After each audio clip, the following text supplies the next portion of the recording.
Let me start by asking you, of course, we all know about how successful you've been as a manager. But as a player, Terry, talk to us about how you were spotted as a kid and how you kind of got into football. God, I can't remember. It's too long ago. But, well, just the normal procedure of playing well in your school and your local, in my case, Dagenham, Essex, London, then played for England schoolboys.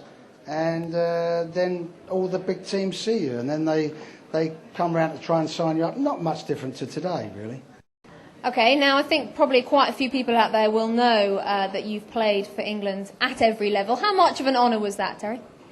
Well, it is special. I mean, I think it was a bit of a fluke in as much as most... what I say, there was a lot of players that played schoolboy youth, under 21, full international, and so on. Now, but in my case, and the reason why there was another cap, which was an amateur cap, and that meant once you was with a professional club, you signed professional at 17, so that eliminated the possibility of you playing to get an amateur cap. I played for England amateurs at 16 before 17 come up, so that was the one cap that nobody else got, and there are no amateurs anymore. So you're the only one.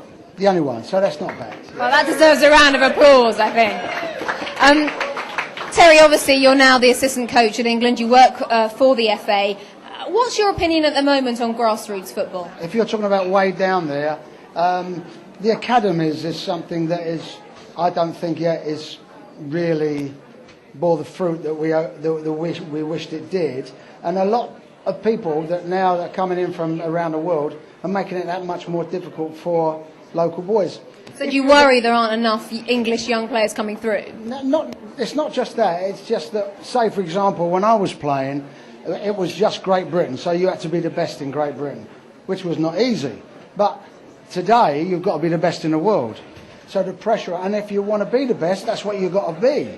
But nevertheless, it does have certain restrictions that make it really difficult for young players to progress in. Like? Well, like, for example, Arsenal. I mean, Arsenal have got a fantastic system, but a lot of them are from abroad. That's okay, but then nevertheless, it does make it particularly difficult for homegrown players to get through.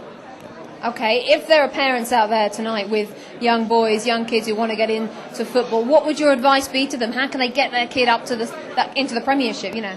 Well, you just got to be good. You've got to be the best. Just in anything in life, if you want to be the best, you've got to work hard and really not just the talent. That someone says to me, you've got the talent or you've got to have the hard work. I say, I don't want to choose. I want both. And it's the ones that have got both at the top level, top talent, top endurance to work for themselves and the team, are the ones that's going to make it in any walk of life. OK, Terry, away from grassroots now, you've had an excellent long career. Your career highlights? I've been very fortunate. I think that I have worked hard at it, so it's not lucky. Lucky is a one-armed bandit, but it's still good fortune to actually be able to achieve what I've achieved. And it's something that everyone wants to do. So I've had England schoolboys, as you said. My first two jobs were Crystal Palace and QPR, which people forget, which I consider maybe my best achievements early on. And then going to Barcelona and going to England and Australia. And you can't pick out one thing? Yeah, I mean, to be manager of England and being a fraction away of maybe winning the European Championships, to me was a massive blow, but it was also a massive privilege to be in that situation. I was going to ask you if your low light, would that in a way be the same thing? That Euro 96, highlight and low light? Yeah, I would say that's good. That's absolutely correct. It's one of those things you love but cry about and wake up in the middle of the night. And we're still all crying with you, Terry. We're still crying. You've got, no doubt, many years left in you, Terry. Is there anything else, finally, that you want to do before you hang up your boots or your manager's file? Yeah, we can't discuss that here.